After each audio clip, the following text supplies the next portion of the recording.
요한복음을 살펴보고 있는데요. 복음서는 예수님이 누구신가를 기록하고 있습니다. 요한복음은 사도 요한이 예수님에 대해서 기록한 것입니다. 이 요한복음에 보면 메시아이신 예수님의 길을 세례 요한이 준비했는데, 그 세례 요한이 준비하는 현장을 보면 예수님에 대해서 올바르게 증언했음을 볼 수가 있죠. 그리고 그 결과로 증인이 또 나오게 되어짐을 지난주에 확인해 보았습니다. 참된 증인이 참된 증언을 하게 되면 그 참된 증언을 들은 사람 중에는 믿는 자가 생깁니다. 믿음이 생기고 그 믿는 자, 그 사람의 믿음이 자라게 되는데요. 믿음이 자랄수록 예수님을 더욱 깊이 알게 됩니다. 그리고 예수님을 알면 알수록 그 사람도 예수님을 올바르게 증언하는 참된 증인이 되어지기 때문에 참된 증인이 참된 증인을 낳는다라고 지난주의 말씀을 요약해서 되새겨 보았습니다.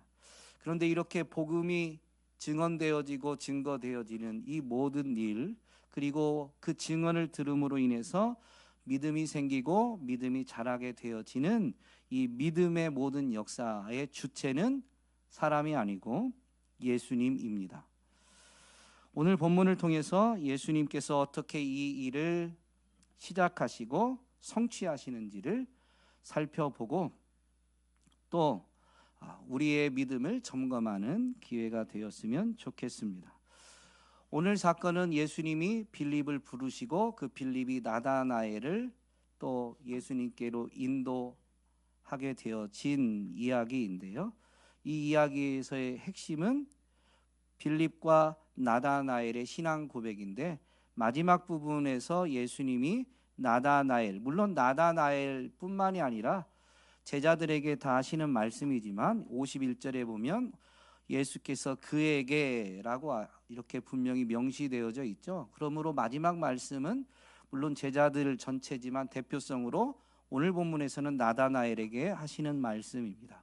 그래서 이 본문에서는 나다나엘의 이 믿음의 고백, 신앙 고백이 가장 핵심이다라고 할 수 있는데요.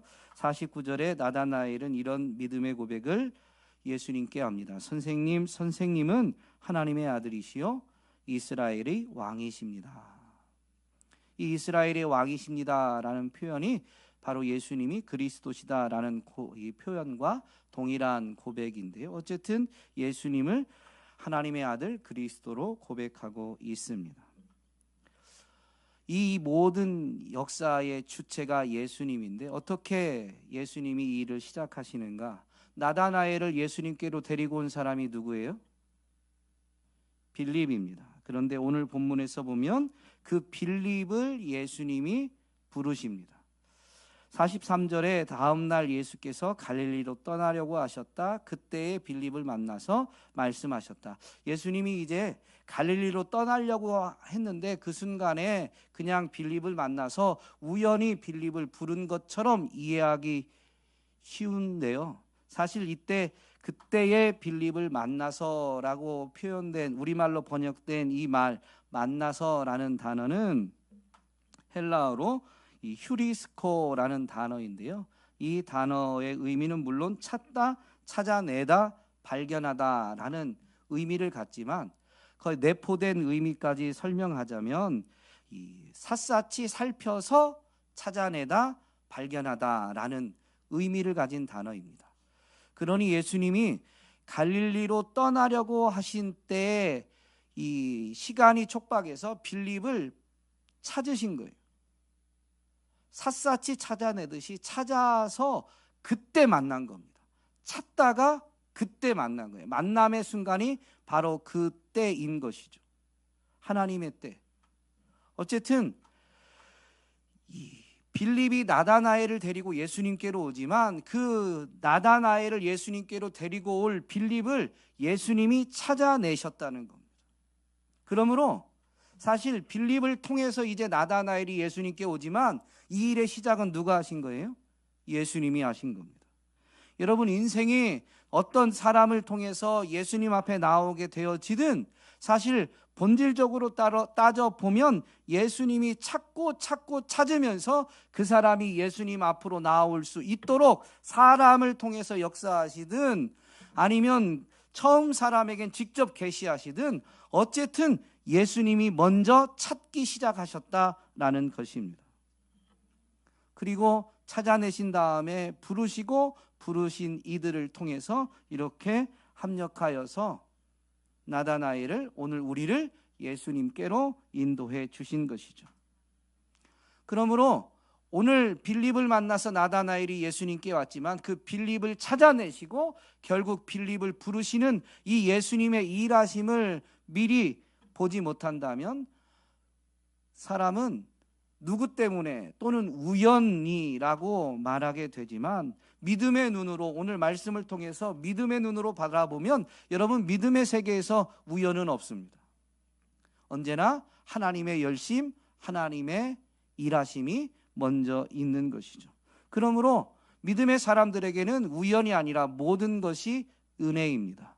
그래서 교회에게 사도 바울은 분명히 권면합니다. 범사의 모든 일에 감사하십시오. 이것이 그리스도 예수 안에 있는 여러분을 향한 하나님의 뜻입니다.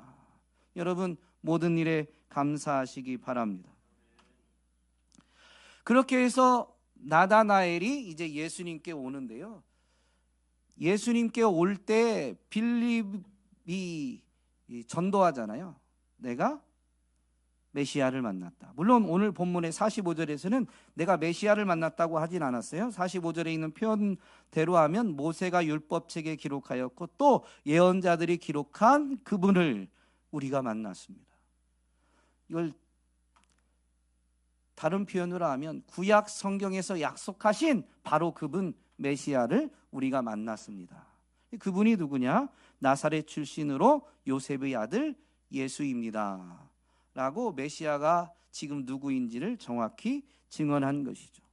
그때 나다나엘의 반응이 뭐냐면 46절에 나사렛에서 무슨 선한 것이 나올 수 있겠소? 라는 말이었습니다. 즉 예수님이 메시아일 리가 없다라는 거죠. 그렇게 생각으로 지금 예수님께 나아왔지만 예수님은 그를 보시고 48절에서 말씀하시면서 47절 48절에서 말씀하시면서 나다나엘의 믿음의 고백을 결국 이끌어내십니다. 그래서 49절에서 선생님은 하나님의 아들이시요 이스라엘의 왕이십니다 라는 신앙 고백을 하게 만들었습니다.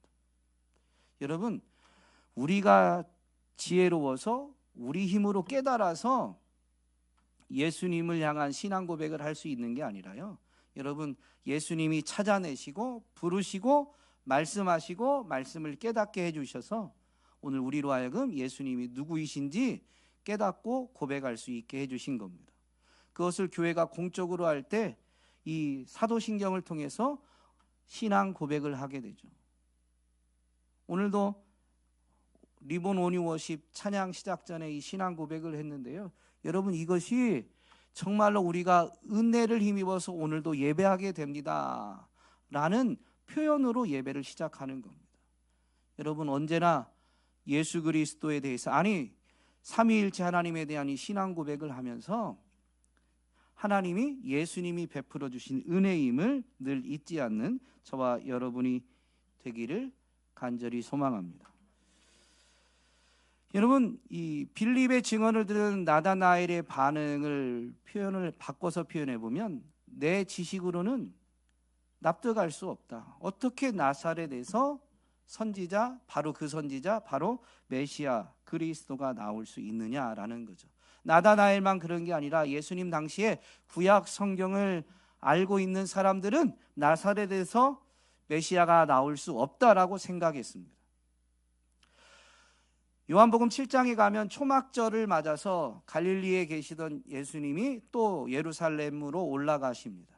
그리고 성전에서 사람들을 가르치시는데 예수님의 가르침을 듣던 사람들의 반응이 여러 반응이 나오는데 그 반응을 보면 어떤 사람들은 참으로 선지자다라고 하고 어떤 사람들은 그리스도다라고 하는데 또 어떤 사람들은 그리스도가 어떻게 갈릴리에서 나오겠느냐라고 주장하면서 그렇게 말한 사람들의 그 주장의 근거도 또한 이 요한복음 7장에 기록되어져 있는데요. 42절에 보면 그 어떤 사람들 갈릴리에서 아니 나사렛에서 어떻게 메시아가 그리스도가 나올 수 있느냐라고 말했던 사람들 그들의 주장을 보면 성경은 그리스도가 다윗의 후손 가운데서 날 것이요 또 다윗이 살던 마을 베들레헴에서 날 것이라고 말하지 않았던가? 여러분 당시 사람들이 성경이라고 말한 건 구약을 말하는 거죠. 구약 성경에 보면 메시아는 다윗의 후손으로 오시는 그 메시아 이스라엘의 왕은 베들레헴에서 태어나실 것이다 라고 예언되어졌습니다. 그 예언을 누가 했어요? 미가 예언자가 했죠. 그래서 미가서 5장 2절에 분명히 기록되어져 있습니다. 유다 고을 베들레헴아 너는 결코 작지 않다. 너에게서 이스라엘의 왕이 나실 것이다. 이게 미가 예언자가 예언한 겁니다. 이 예언의 말씀 때문에 정말로 메시아 그리스도는 베들레헴에서 날 것이다 라고 생각했고 베들레헴에서 태어난다면 베들레헴에서 당연히 유년기, 소년기를 보낼 것으로 고대 사회에서는 생각했던 거죠.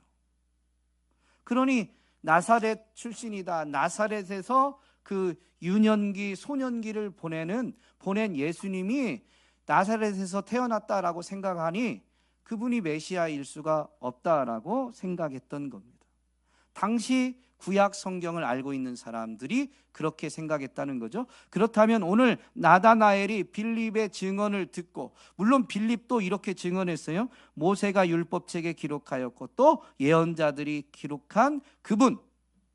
그러니까 빌립은 예수님의 부르심을 통해서 예수님을 따라가고 예수님을 만나서 예수님이 그리스도시다라는 것을 깨달았지만 빌립도 그 메시아 그리스도를 고대하면서 구약을 읽고 연구하고 있었던 사람인 거죠.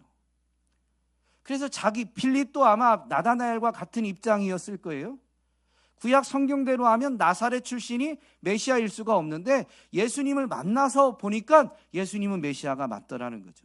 그래서 구약에서 약속한 그분을 내가 만났다라고 이 나다나엘에게 증언했는데 나다나엘이 내 지식으로 구약 성경을 연구한 내 지식으로는 나사렛에서는 메시아가 나올 수 없다라고 말하고 있는 겁니다. 메시아가 나사렛에서 나올 수 없다라고 했는데 놀라운 것은 이 나다나엘, 내 지식으로는 납득할 수 없는데 그 나다나엘이 어떻게 해요? 빌립을 따라서 예수님께 가요. 여러분, 내 지식으로는, 내 경험으로는 도저히 납득할 수 없는데 왜 이 나다나엘은 빌립을 따라서 예수님께 간 것일까요?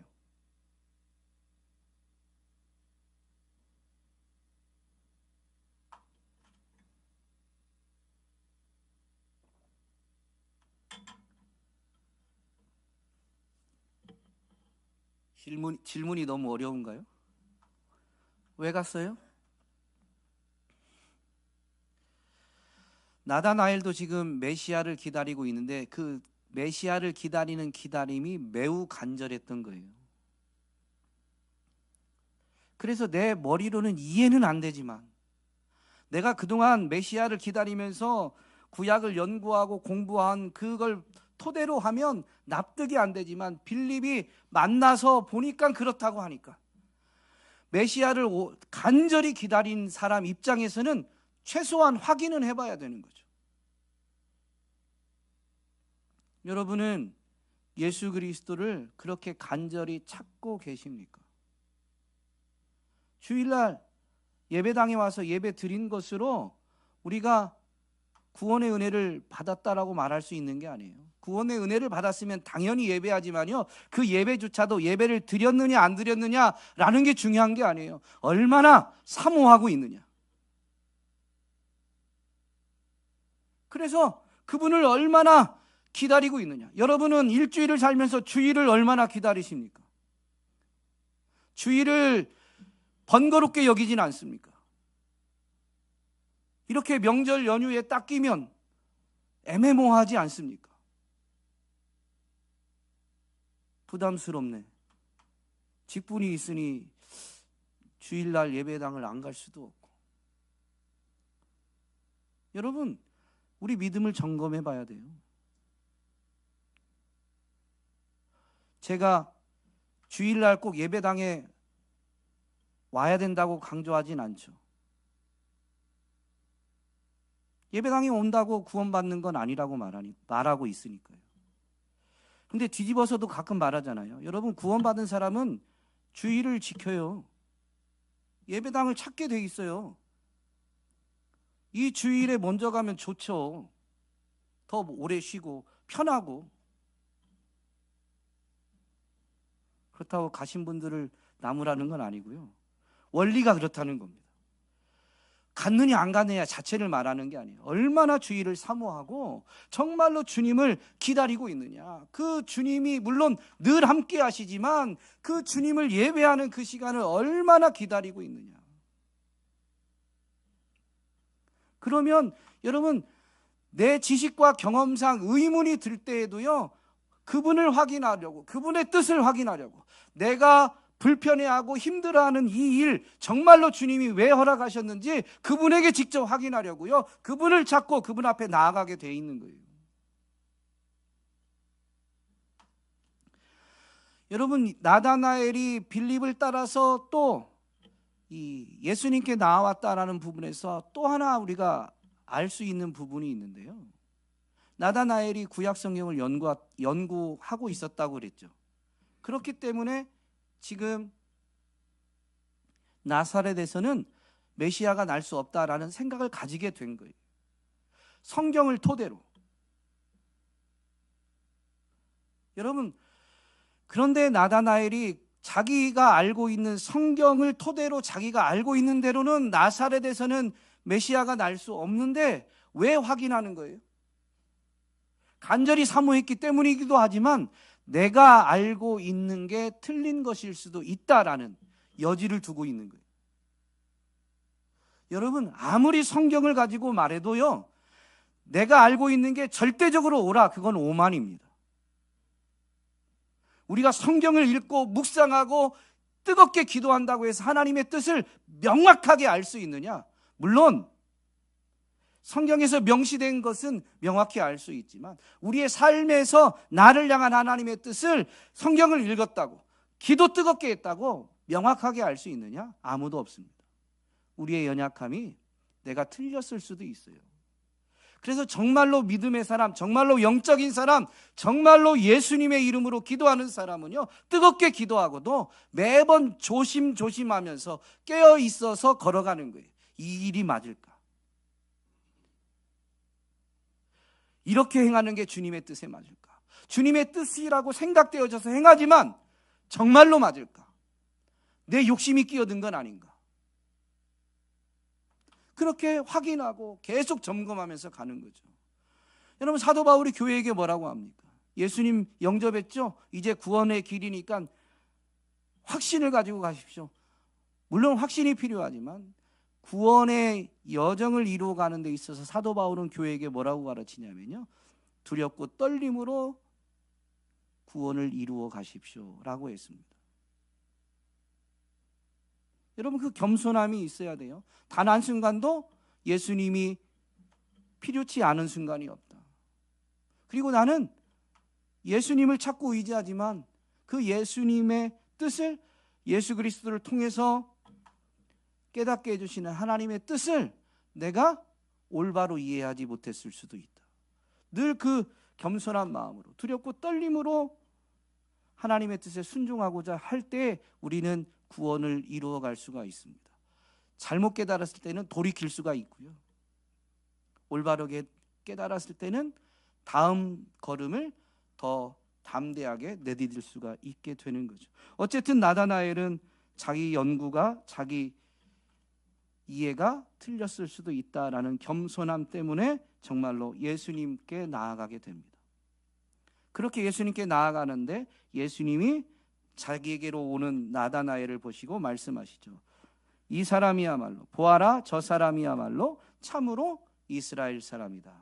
여러분, 참으로 이스라엘 사람이다, 무슨 말이에요? 이스라엘 사람은 먼저 하나님이 택하신 선택받은 백성들, 그래서 하나님께 말씀을 받은, 즉 구약 성경을 받은, 약속의 말씀을 받은 사람들입니다. 그 구약 약속의 말씀에 뭐가 있어요? 메시아에 대한 약속이 있어요. 그러면 먼저 택함을 받고 약속의 말씀을 받았으면 정말로 참으로 이스라엘 사람이면 그 약속하시는 메시아를 기다려야 되는 거죠. 여러분, 참으로 이스라엘 사람이다, 이 말은 혈통이 이스라엘이다라는 게 아니라 하나님의 약속의 말씀을 믿고 메시아를 기다리고 있는 사람이다라는 의미입니다. 그리고 덧붙여서 이렇게 말씀하세요. 그에게는 거짓이 없다. 예수님은 완전한 사람이기도 하지만 또한 하나님이시죠. 그래서 빌립이 나다나엘에게 복음을 전할 때 나다나엘이 보였던 반응, 나사렛 출신이 어떻게 메시아가 될 수 있느냐, 나사렛에서 어떻게 선한 것이 나올 수 있느냐, 절대로 그럴 일이 없다라고 말한 것을 예수님이 다 아시는 거예요. 그런데 그것이 나쁜 의도가 아니라 말씀을, 구약을 자기가 읽고 연구하면서 메시아를 기다리는데 그 자기 이해로는 그런 일이 있을 수 없다라는 거죠. 그래서 누군가가 말한다고 해서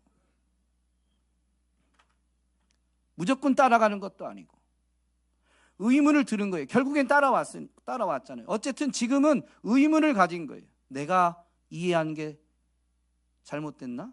의문도 있고 내 이해한 거는 아닌데? 라는 거죠. 그걸 정확히 표현했어요. 그래서 거짓이 없다라는 거죠. 예수님이 이렇게 하시는 말씀을 들은 나다나엘이 어떻게 나를 아십니까? 여러분, 예수님이 어떻게 하셨어요?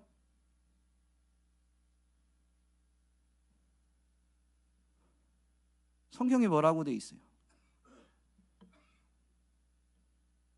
빌립이 너를 부르기 전에 내가 무화과 나무 아래에 있는 것을 내가 보았다. 여러분, 이 말씀은, 물론 예수님은 이미 보지 않은 것도 다 아세요. 그 속에 거짓이 없다, 솔직하게 의문을 표현했고, 즉 빌립과 있었던 일을 예수님이 이미 다 알고 계세요. 그러니 모든 것을 다 알고 계신 건데, 지금 나다나엘은 예수님께 오면서 예수님이 하나님의 아들 그리스도다라는 것을 깨닫게 예수님이 이제 해 주시고자 하는데, 아직 알고 있는 건 아니에요. 깨달은 게 아니에요. 그래서 지금 의문을 가지고 오는 나다나엘이 그 의문이 해소되고 예수님이 하나님의 아들 그리스도이심을 믿게 하려면요, 내가 하나님의 아들이야, 예수님이 직접 말한다고 해서 여러분, 나다나엘이 믿을 수 있을까요? 여러분은 누군가가 와가지고 여러분, 제가 재림 예수입니다, 그러면 믿으실 거예요? 큰일 나죠. 나다나엘이 지금 의문을 가지고 있는데 예수님이 내가 메시아야, 내가 하나님의 아들이야, 그렇게 목소리만 키워서 말씀하신 게 아니에요. 빌립이 너를 부르기 전에 내가 무화과 나무 아래에 있는 것을 내가 보았다. 그걸 봄으로 인해서 나는 네가 참으로 이스라엘 사람인 걸 알았다라는 의미입니다.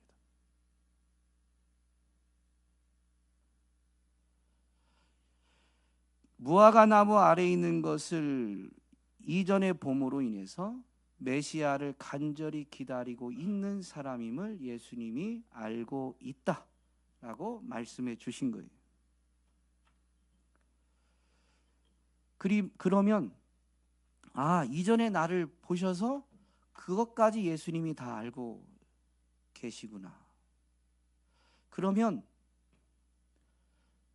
지금 말씀에 대해서 자기가 보인 반응에 대해서도 예수님은 충분히 알고 계실 수 있는 거예요. 무화과 나무 아래에서 메시아를 기다린 사람. 이게 무슨 의미냐면요, 약속의 말씀에 근거해서 무화과 나무 아래에서 기다린 거예요. 스가랴 예언자의 예언의 말씀이 3장 10절에 기록되어져 있는데요, 나 만군의 주가 말한다. 그날이 오면, 여기서 그날은 메시아의 날입니다. 그날이 오면 너희는 서로 자기 포도나무와 무화과 나무 아래로 이웃을 초대할 것이다. 메시아가 이스라엘 가운데로 오신 그날에는 무화과 나무, 포도나무 아래에서, 자기 무화과 나무, 포도나무 아래에서 이웃을 초청할 거예요. 메시아가 오셨습니다 라고 사람들을 초대할 거라는 거죠. 그러면 이 약속의 말씀이 있으니 그 날을 사모하고 기다리는 사람, 그 날을 준비하는 사람은 그 날이 몇 날, 몇 월, 며칠, 몇 시다라고 명확히 가르쳐주지 않으신 이상은 그때 징조가 있으니까, 야, 이제 우리에게 메시아가 임하겠구나, 메시아의 날, 그 날이 이제 가까워졌구나 느끼게 된다면, 여러분, 이 말씀을 믿는 사람들은 어디에 있어요? 제 질문이 좀 어려워요. 무화과 나무나 포도나무 아래에 있는 거죠. 그러면서 오늘일까 내일일까 그 구약의 약속의 말씀, 메시아에 대한 예언의 말씀들을 또 보고 그러고 있는 거예요. 그 모습을 예수님이 보셨기 때문에 정말로 메시아를 기다리는 참으로 이스라엘 사람이다라고 말씀해 주신 거죠. 그러면 말씀을 다 알고, 구약을 다 알고 계시고, 그래서 지금 이 무화과 나무 아래에서 있는 그 사람, 그의 그 기다림, 메시아에 대한 기다림을 한눈에 간파하셨다면, 나다나엘이 빌립과의 사이에서 보인 반응도 충분히 알 수 있는 거예요. 왜요? 나다나엘이 그냥 감정적으로 보인 반응이 아니고 구약 말씀에 근거해서 나사렛에서는 메시아가 나올 수 없다라는 거죠. 그랬는데 그런 반응이 충분히 예상이 되고 유추가 되는데, 예수님은 그걸 아시고도 뭐라고 말씀하셨냐면, 내가 그랬을 거 알고 있는데 어쩜 그렇게 믿음이 없느냐라고 책망한 게 아니라요, 오히려 칭찬하시죠. 이 사람은 거짓이 없다. 말씀을 붙들고 말씀에 대해서 의문을 가진 것에 대해서 그대로 표현한 것을 오히려 더 귀하게 보신 것. 여러분, 이 예수님의 반응에서 사람이라면 자신이 무시당한 것 같은 그 상황에, 여러분, 자기를 무시한 것과 같은 그 사람을 도리어 칭찬할 수 있어요, 없어요? 여러분은 인격이 훌륭하셔가지고 저는 표정부터 일그러집니다. 제 면전에서 이렇게 제가 우리 성도님들의 의견을 많이 반영하려고 초창기에는 설문조사도 하고 그랬는데요, 설문에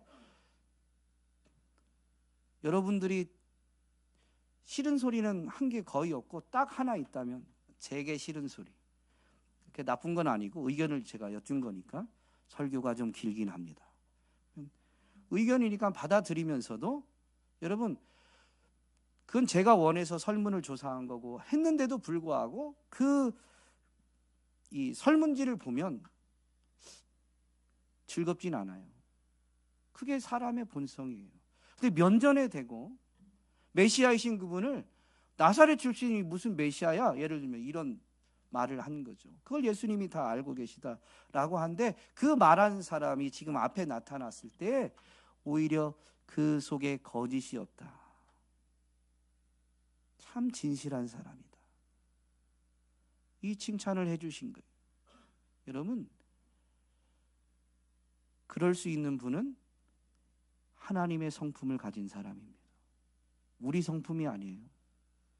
그러니까 빌립이 그 말 때문에 이분이야말로, 나다나엘이 그 말 때문에 빌립이 말한 게 맞구나, 이분이 정말로 하나님의 아들, 이스라엘의 왕으로 오신 메시아 그리스도시구나 라고 깨닫게 되어서 그걸 고백한 거예요. 선생님은 하나님의 아들이시요 이스라엘의 왕이십니다.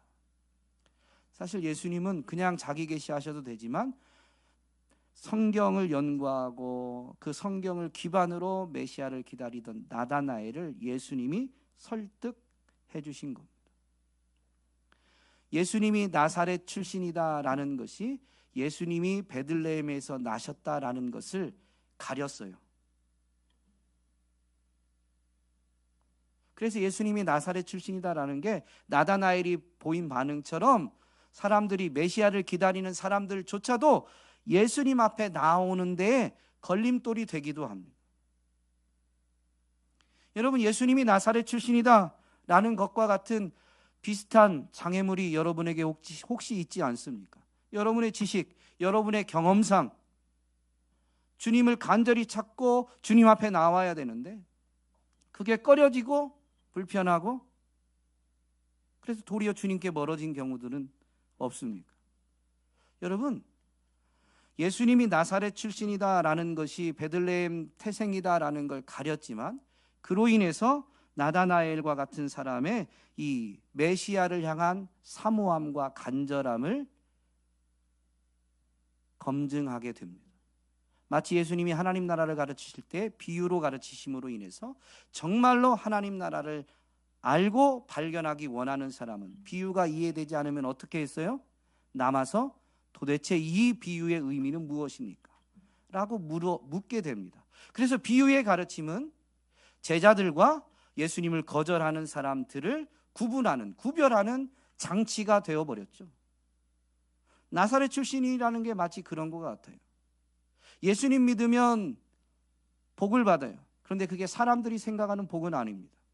그래서 많은 사람들이 예수 믿으면 복 받는다라는 이 전도를 듣고 예수님께 왔다가 자기 삶에 고난이 오는데 그 고난이 조금 버거운 고난인 경우에 많은 사람들이 또 예수님을 떠나게 된 일들이 많이 있죠.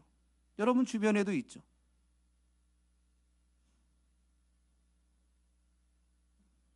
여러분, 그 납득하기 어려운, 받아들이기 어려운 그 일에 대해서 정말로 내게 구원자가 필요한 사람이라면 예수님, 도대체 이 일이 왜 내게 일어난 겁니까? 라고 주인 대신, 통치자 대신 그분 앞에 나와서 물어봐야 돼요. 확인해 봐야 돼요. 그런 사람은 정말로 예수님이 구원자이시고 모든 것을 합력하여 선을 이루시는 분이 하나님이심을 깨닫고 더욱 그분을 신뢰하게 되어 있습니다. 문제는 우리 생각, 우리 지식, 우리 경험이 기준이 돼가지고 일어난 사건을 우리가 판단해 버리니까 오히려 믿음의 세계에서 믿음으로부터 멀어지게 되는 일들이 일어나게 되는 거죠. 여러분, 나다나엘은 의문에도 불구하고 예수님께 나왔는데 예수님의 이 말씀, 예수님의 설득에 정말로 예수님이 하나님의 아들 그리스도이심을 깨닫고 그 믿음으로 신앙 고백을 하게 됩니다. 그러자 예수님이 이런 약속을 주십니다. 내가 너를 보았다고 해서 믿느냐? 이 믿느냐는 예수님이 하나님의 아들 그리스도시다라는 것을 믿느냐라는 거죠. 이것보다 더 큰 일을 내가 볼 것이다. 여러분, 예수님이 누구이신지 깨닫고 예수님에 대해서 예수님이 하나님의 아들 그리스도시다라고 고백하는 사람들, 그 깨달음과 고백도 믿음이지만 그게 정말로 이제 계속 간직한 믿음, 즉 믿음이 오늘을 살아내는 실제가 되어진다면 여러분, 믿는 자는 더 큰 일을 보게 되어 있어요. 더 큰 일을 보게 되어 있어요. 주님 함께 하시는 것을 분명히 보게 되어 있어요. 주님을 믿는 자는 하늘이 열려진 걸 보게 되어 있어요.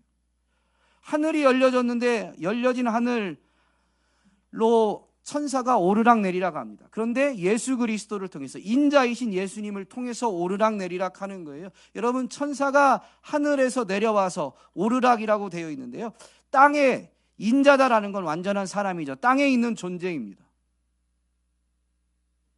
하늘과 땅, 하늘이 열리고 하늘과 땅이 연결돼서 천사가 오르락 내리락 하는데요, 천사가 땅에서 하늘로 올라가면서 무슨 일을 할까요?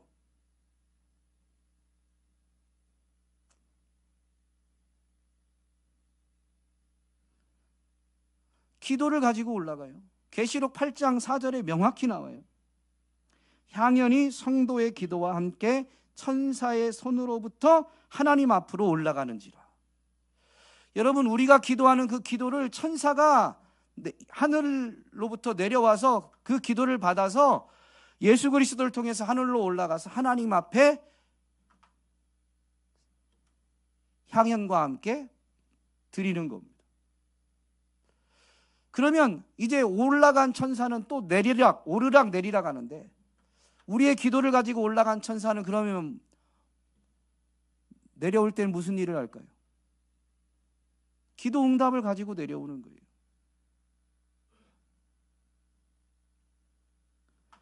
가이사랴 빌립보에 마음이 급하네요. 가이사랴 빌립보에서 나다나엘과 같은 신앙 고백을 한 베드로에게 복이 있다고 말씀하시고, 그 신앙 고백 반석 위에 교회를 세우겠다고 선포하신 예수님이 이런 말씀 또 덧붙여서 약속해 주십니다. 내가 너에게 하늘나라의 열쇠를 주겠다. 내가 무엇이든지 땅에서 매면 하늘에서도 매일 것이요, 땅에서 풀면 하늘에서도 풀릴 것이다.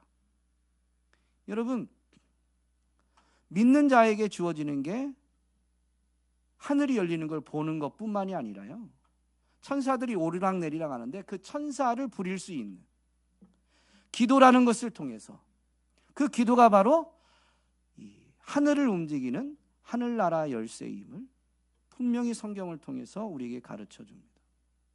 여러분, 그렇다면 믿음이 실제가 되면 그렇게 하늘을 움직이는, 하늘나라를 열고 닫을 수 있는, 매고 풀 수 있는 특권을 가지게 되는데요. 여러분, 믿음이 실제가 되는 걸 우리는 어떻게 할 수 있어요? 기도하는 거예요. 예수님을 영접했다고 믿음이 실제가 되는 건 아니에요. 여러분, 정말로 믿으면 그분을 의지해서 그분의 이름을 힘입어서 기도하며 살아가는 거예요. 여러분, 예수님의 이름으로 기도하는 건 내가 원하는 대로 간구하고 마지막 결어로 예수님의 이름으로 기도합니다 라고 붙이는 게 예수님의 이름으로 기도하는 게 아닙니다. 그런 기도는 주문이지 예수님의 이름으로 기도하는 기도가 아닙니다. 예수님의 이름으로 기도하는 것은 예수님이 본을 보이신 대로 구하는 거예요. 예수님이 가르치신 대로 간구하는 거예요. 여러분, 예수님이 본을 보이시고 예수님이 가르치신 건 똑같은데요, 그게 뭐예요? 예수님의 이름으로 기도하는 게 뭐예요? 주 기도문이라고 알려진 기도이죠.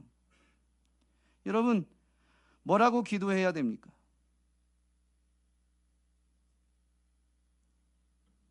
하나님의 이름이 거룩히 여김을 받으시도록. 즉, 우리는 예수님의 이름으로 기도하는 게 뭐냐면, 우리의 삶, 우리가 있는 땅에서 하늘을 열어주셔서 은혜를 베풀어 주셔서 은혜를 주신 하나님의 이름이 거룩히 여김받게 해주세요. 땅에서 하나님의 이름이 거룩하다라는 게 인정받게 해주세요 라고 기도해야 되는 거예요. 그리고 하나님의 나라와 하나님의 뜻이 하늘에서 이루어진 것처럼 땅에서도 이루어지도록 땅에 있는 오늘 믿는 자들은 기도해야 되는 거죠. 그렇게 예수 이름으로 기도하면 정말로 응답되어짐을 확인하게 됩니다. 더 큰 일을 보게 됩니다. 여러분, 오늘 우리의 믿음은 실제입니까? 정말로 지금도 믿고 있느냐? 그 믿음이 진짜냐? 지금 진짜냐는 거죠. 믿음은 과거형이 없어요. 믿음이 실제가 될 때 하늘이 열려지고 더 큰 일을 보게 되고 하나님의 영광을 보게 될 것인데, 그런 여러분의 삶을 통해서 정말로 하나님의 영광이 증거되어지기를, 예수님이 증거되어지기를 주님의 이름으로 축복합니다.